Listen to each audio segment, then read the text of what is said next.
Ambedkar circle पर मैं इस वक्त खड़ा हूँ। ये कुछ लोग हैं वाल्मीकि समाज के, अलग अलग जगह से आए, भीलवाड़ा से आए और बाकी के आप सारे कोटा से आए हैं और जयपुर से भी हैं। कौन है जयपुर से? ये जयपुर से हैं। सवाल ये है कि आज ये इकट्ठे हुए हैं और अभी हमने चंद्रभान अरविंद से बात की, आंदोलन करेंगे, लेकिन अब भी एक नेता और हैं, प्रकाश चंद्र नकवाल, वाल्मीकि महापंचायत संपूर्ण भारत के ये प्रदेश अध्यक्ष हैं। थोड़ा सा आगे आए ये प्रकाश नकवाल, आप ये बताइए कि आप परसों जयपुर आए थे, ये बार बार आप ये टूर कर रहे हो, कभी आप सड़वार जाते हो, कभी कहीं जाते हो, कि आपके पैर में कुछ चट्टा लग रहा है क्या? आप एक ठिकाने पे क्यों नहीं बैठना चाहते, ये बताओ आप। जब से 2023 की भर्ती की विज्ञप्ति निकली और वो आरक्षण युक्त निकली, तब से आपका कहना बिल्कुल सही है। हमारे पैर में उछल कूद लग रही है, पूरे शरीर में उछल कूद लग रही है।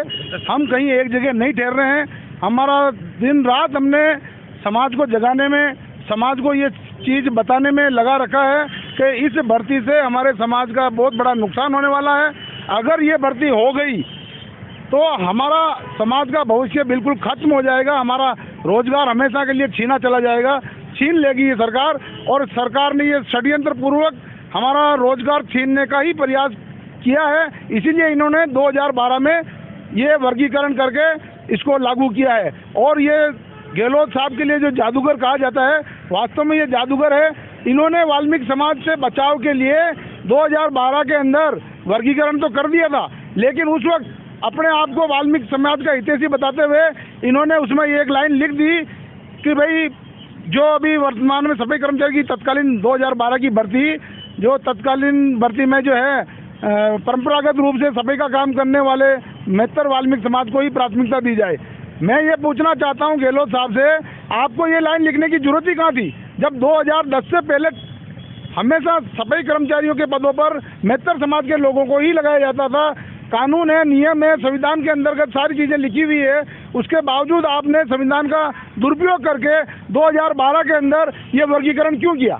और उसके अंदर जो 2 तरह की भर्ती थी, 2 चरणों में करनी थी, उसको 1 चरण में करके बाकी उस भर्ती को आपने रोक दिया और बकाया भर्ती वो फिर 2018 में जो भी तत्कालीन सरकार थी बीजेपी की, उसको करना पड़ा और वो भी आरक्षण द्वारा हुई।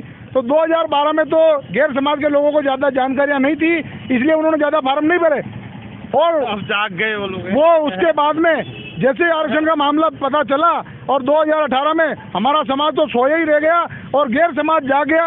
और 2018 में भी काफ़ी संख्या में गैर समाज के लोगों ने फार्म भरे और वो लोग नौकरियों पर लग गए, लेकिन सफाई कर्मचारी के पद पर लगने के बावजूद वो सफाई का काम नहीं कर रहे हैं। बहुत नफरत भरी पड़ी है। गैर नफरत हमारी सरकार से है। सरकार ने षड्यंत्र रचा करके हमारे अंदर SC/ST वालों के अंदर विवाद पटकाने के लिए ये आरक्षण लागू किया है। हमारे को हमारे इन गैर समाज वाले लोगों से नफरत नहीं है, नफरत डालने वाली ये सरकार है, ये कांग्रेस सरकार है। 2012 में भी यही गहलोत सरकार थी। हाँ, बीजेपी से बिलोंग करते हैं। मैं किसी बीजेपी पक्का, मेरी समाज की पार्टी है। मेरा वाल्मीकि महापंचायत प्रदेश अध्यक्ष का दायित्व है राजस्थान में और ये सामाजिक संगठन है। आज ये जगह आपने क्यों चुनी? क्या आज जयपुर तो बहुत बड़ा है। जी हाँ, ये जगह हमने इसलिए चुनी है कि ये ही हमारे असली भगवान है। बाबा साहब ही हमारे जन्मदाता है, यही हमारे विधाता है, यही हमारे भगवान है, यही हमको न्याय दिलाएंगे। इन्होंने ही हमको आज इस जगह तक पहुंचाया जो हम आज आपके सामने खड़े हैं, आपसे बात कर रहे हैं। आज हम हर जगह पे बराबर बैठ सकते हैं। ये सारा दर्जा बाबा साहब ने हमें दिलाया। नहीं तो ये तो बाबा साहब तो सभी के हैं, आपका स्पेशल क्या है बताओ? हमारा स्पेशल बाबा साहब सभी के लिए समानता का अधिकार की वाली बात की मानते हैं बाबा? बिल्कुल, बाबा साहब को सब मानना। आपके पीछे ये बाबा साहब को सब मानते हैं, बिल्कुल, बहुत अच्छी बात है। जो नहीं मानते उनको भी अब कैसे नहीं मानते? जो नहीं मानते नहीं, सब मानना पड़ेगा। मानते हैं, सब मानते हैं ना। तो अब मान रहे हैं जो तो बहुत अच्छी बात है। सारे मान रहे हैं, सारे मान रहे हैं। भारत में रहने वाले हर एक आदमी मान रहा है। मैं बता रहा हूँ आपको, अभी भी कुछ ऐसे मनुवादी तत्व हैं जो बाबा साहब की कई जगह मूर्तियाँ तोड़ रहे हैं, बाबा साहब की मूर्तियाँ हटाई। असामाजिक तत्व, असामाजिक तत्व है। तो हम कहते हैं भी अभी भी कुछ ऐसे असामाजिक तत्व है जो बाबा साहब को नहीं मानते हैं, बाबा साहब के संविधान को नहीं मानते हैं। आपने देखा होगा। आप भी कहाँ मान रहे हो? आप तो ये आरक्षण भर्ती का विरोध कर रहे हो। संविधान बाबा साहब का संविधान है। हाँ तो बताओ ना, इसलिए तो कर रहा हूँ मैं। हम आरक्षण भर्ती का विरोध इसलिए कर रहे हैं कि उसके अंदर हमारे साथ षड्यंत्र किया गया है। हमारे को आपसी लड़ाई झगड़ा करवाने का षड्यंत्र सरकार द्वारा रचा गया है। छीन लिया आपका, हमारा हक छीन लिया है। जिस काम को आप भी जानते हैं, न्यायाधीश महोदय भी जानते हैं, सरकार भी जानती है, प्रत्येक वर्ग जानता है, और आज भी सबके मन में ये भावना है कि वास्तव में ये काम मेहतर समाज के अलावा दूसरा नहीं कर सकता। अब इसके पद पर लग जाते हैं और काम नहीं करते हैं। सरकार को कितना नुकसान दे रहे हैं ये लोग, और शहर की सफाई भी नहीं होती। सफाई की व्यवस्था ठप इसीलिए रहती है कि गैर समाज के लोगों को लगाने के बाद उनके कार्य का भार भी हमारे कर्मचारियों के ऊपर। बताइए आप क्या कुछ ऐसा आप क्या करने वाले हैं? अब जो हम करने वाले हैं, इसका ऐलान तो हमारे चंद्रभान जी अरविंद ने कोटा में ही कर दिया था। शांतिलाल जी धारीवाल के निवास स्थान का, शांतिलाल जी धारीवाल के निवास का घेराव किया था। उस वक्त ये ऐलान कर दिया गया था कि कुछ समय बाद हम राज्यपाल महोदय से मिलकर समय मांगेंगे और उस समय की तारीख तय करके और वहाँ हम महापड़ाव करेंगे।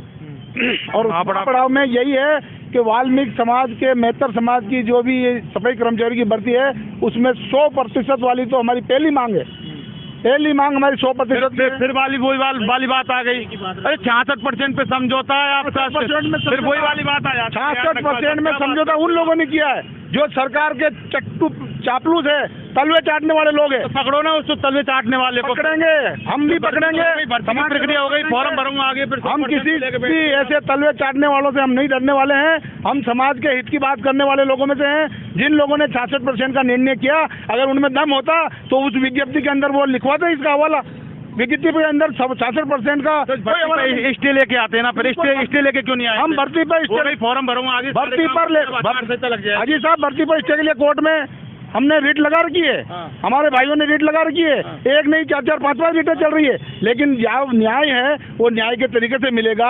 उसके समीक्षा चल रही है, उसकी बहस चल रही है, दोनों आपस में वकीलों की तर्क वितर्क चल रहे हैं। पेशी पे पेशी आगे दी जा रही है। आज भी हमारे जोधपुर में बहस चल रही है, और क्या निर्णय कि शाम तक आता है वो भी पता चल जाएगा। नहीं तो फिर 2 तारीख को एक बहस और है, उसमें क्या निर्णय आता है। अब ये तो कोर्ट है, कोर्ट में तो आप जानते हो कि भाई पेशी पे पेशी, तारीख पे तारीख मिलती है, लेकिन आगे पीछे न्याय जरूर होगा, और वो न्याय हमारे हक में होगा, हमें पूरा विश्वास है। देखिए, न्याय हक में होगा, इनको विश्वास है। ये जो लड़ाई चूंकि हक और अधिकार की है, अब इनका ये कहना है कि अशोक गहलोत सरकार इनका हक और अधिकार छीन रही है, और इसके लिए काफ़ी पूरे राजस्थान में अलग अलग जगह जाकर समाज को ये वाकई जगाते हैं और इकट्ठा करते भी हैं, और तमाम तरह की जो ये संवैधानिक जो प्रक्रिया हैं उसके अलावा कुछ कर नहीं सकते, और उसके दायरे में रह के बहुत सारे ये करते हैं। और चूँकि दूसरी बात, 100% सफाई कर्मचारी भर्ती 2023 की निकली है, उसमें इनका जो पूरा 100% की इनकी पूरी मांग है। लेकिन सवाल ये, फॉर्म भरो आगे, 8.5 लाख कुछ ऐसे फॉर्म आगे थे, आगे की प्रक्रिया चल रही है। कोर्ट से अभी तक भर्ती पर स्टे मिला नहीं है। कुछ और बोलना चाह रहे हैं नकवाल जी? मैं ये और बोलना चाहता हूँ, मैं आपको साबित करना चाहता हूँ ये सरकार हमारे साथ षड्यंत्र और भेदभाव कैसे कर रही है।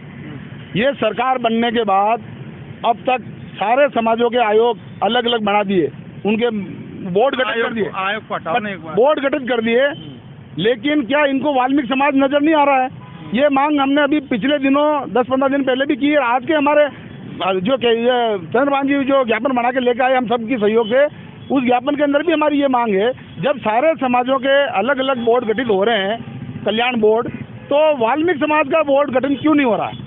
वाल्मीकि बोर्ड कल्याण के गठन के बोर्ड की बात हमने पिछले बार भी हमने आपसे की थी। पिछली बार भी हम ज्ञापन देने आए थे और राज्यपाल महोदय के पास ज्ञापन भेजा। उसमें जिन जिन समाज के आयोग बोर्ड गठन किए गए हैं उनका हमने उसमें हवाला भी दिया है।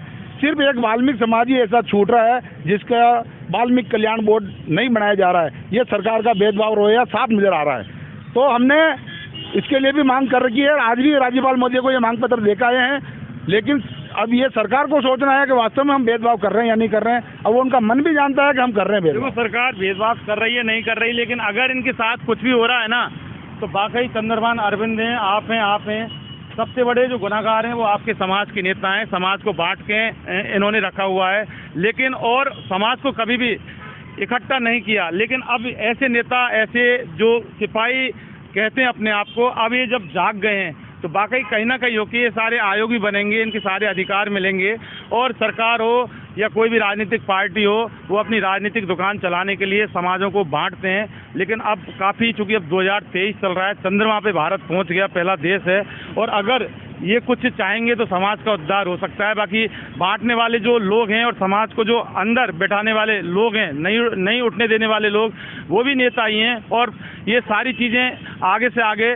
सामने आपको दिखती चली आ रही है और समाज के साथ किस तरह से कुठाराघात हो रहा है। लेकिन सबसे बड़ा सवाल अब यही है कि अब इनका समाज कुछ जागरूक होने भी लगा है, और जागरूक होगा क्यों नहीं जब ऐसे जागरूक नेता उस समाज के साथ खड़े हैं। अब सवाल ये है कि हक अधिकार की लड़ाई के लिए अब जयपुर में क्या करने वाले हैं वो वक्त बताएगा।